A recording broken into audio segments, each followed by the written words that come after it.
Maharashtra police टाइम्सच्या बातम्या पाहण्यासाठी आमच्या चॅनलला सबस्क्राइब करा आणि बेल आयकॉन प्रेस करा। नमस्कार, मी सुधा, महाराष्ट्र पोलीस टाइम्स मध्ये आपलं स्वागत आहे। पाहूयात आता महत्त्वाची बातमी। जळकोट येथील मेंढपाळांवर घोर संकट।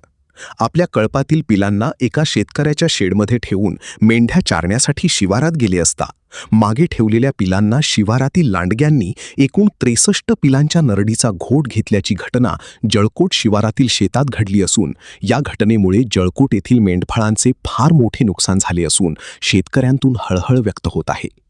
यामध्ये जळकोट येथील मेंढपाळ मनोज अशोक कदम, दयानंद भोगे, हरिबा सोनटक्के, बालाजी हरिबा सोनटक्के, राजू भोगे, बंजारा सोनटक्के, प्रभाकर सुरवसे आदी मेंढपाळांचे नुकसान झाले आहे। झालेल्या नुकसानीची भरपाई शासनाकडून व्हावी अशी अपेक्षा व्यक्त होत आहे। महाराष्ट्र पोलीस टाइम्स चॅनलला लाईक आणि सबस्क्राइब करा। धन्यवाद।